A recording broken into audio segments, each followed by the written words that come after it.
In the bustling streets of London in the early 19th century, life was often unpredictable, but few events could match the sheer absurdity and tragedy of what came to be known as the London beer flood.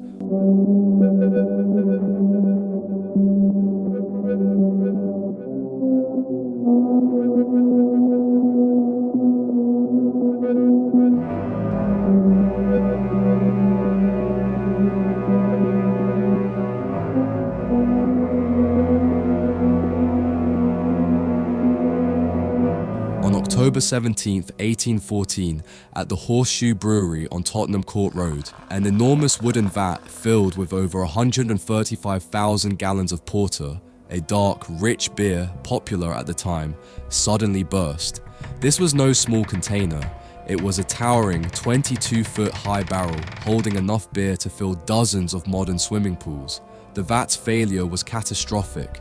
The iron hoop holding it together had corroded and slipped off, causing the vat's staves to give way like a giant wooden cage collapsing. But this was just the beginning. The sudden release sent a massive wave of beer gushing through the brewery, destroying 2 more vats and collapsing a massive brick wall. The beer spilled out onto the street, flooding the surrounding slum neighborhood of St. Giles, a notorious rookery known for its poverty and overcrowded housing.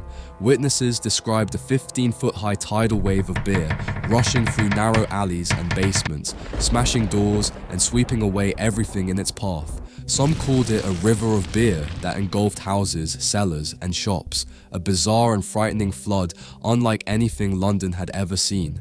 The damage was severe. At least 8 people tragically lost their lives in the flood. Among the victims were Hannah Banfield, a 4-year-old girl, and Eleanor Cooper, a teenager. 5 others died while attending a funeral wake nearby. Their homes were destroyed by the sudden deluge, leaving families devastated and communities shocked.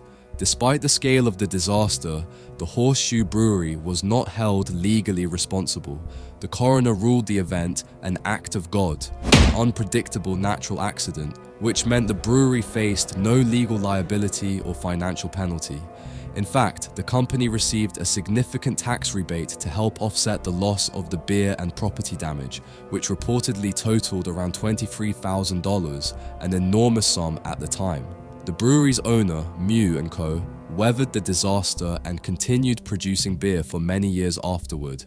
The flood did, however, spark changes in how breweries built and maintained their vats. Wooden vats like the one that burst were gradually replaced with more durable iron and concrete vessels to prevent future catastrophes.